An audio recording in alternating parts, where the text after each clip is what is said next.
Most SwiftUI tutorials teach one small feature and asks all different types of questions using the AI and how to create a class you can use where you have to select the right answer.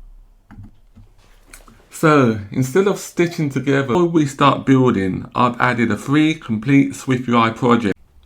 Firebase sync is easy until something fails.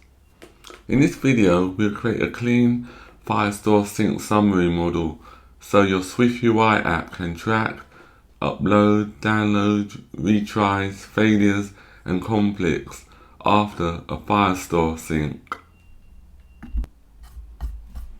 So the first thing we need to do is to create a new file within our details folder.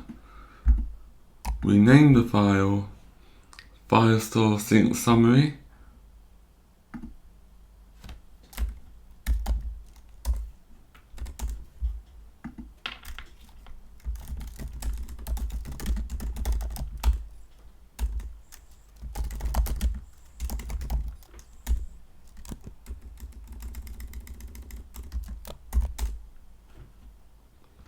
This model gives us one clean summary of what happened during a Firestore sync operation.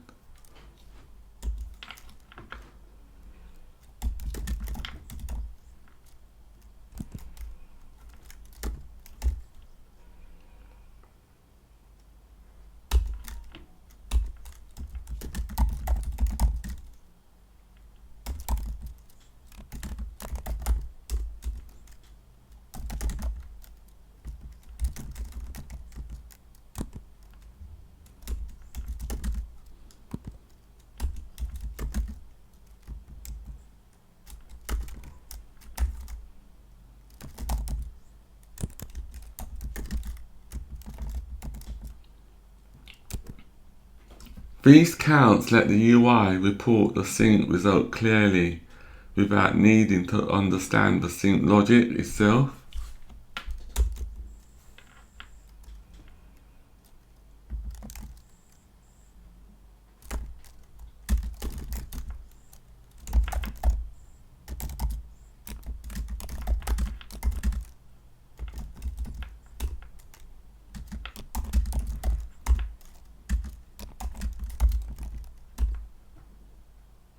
This gives the app one simple number for successful changes while keeping the conflicts, retries and failures separate.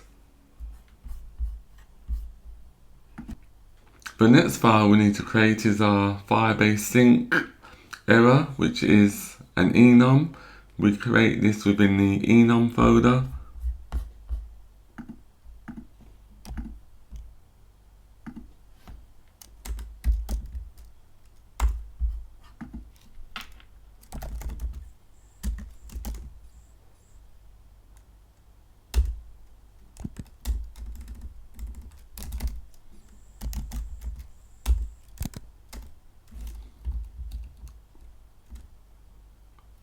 This enum gives the sync layer a clear type safe error for Firebase specific failures.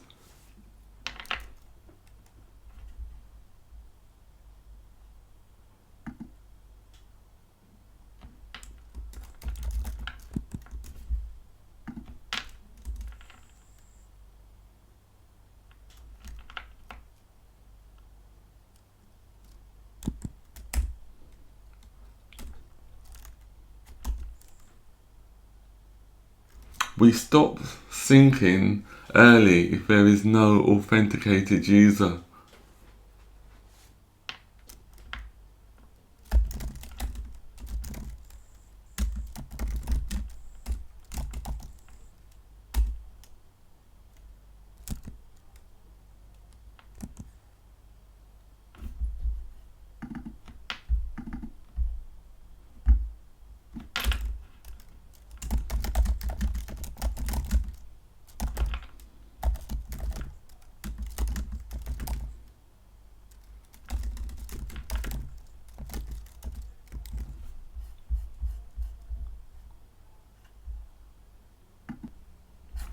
The next file we need to create is our remote document. We create this file within our DTOs folder.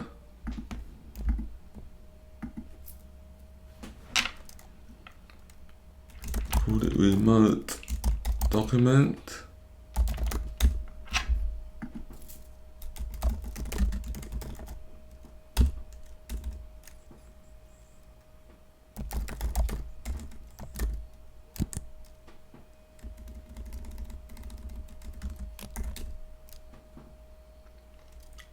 This model represents a Firestore document coming into the sync layer, including the raw data and metadata we need to compare versions.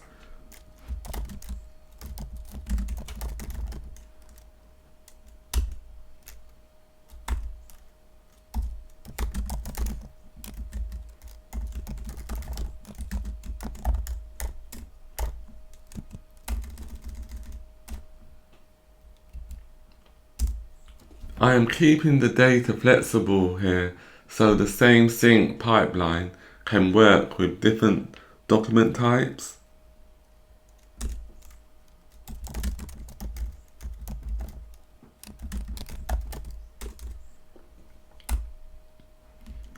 The revision helps us decide which version is newer when the local and remote data both change.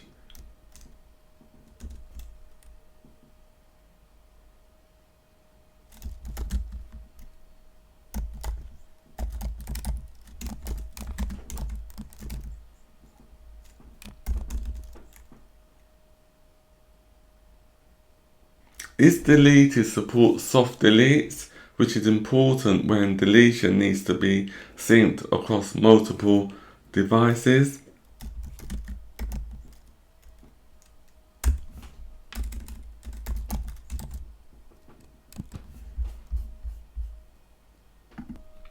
That's the sync foundation done. Next we'll build a real Firestore sync service where the local Swift data changes meet remote Firestore data, and we handle the messy part, merges and conflicts. I'll see you in the next episode.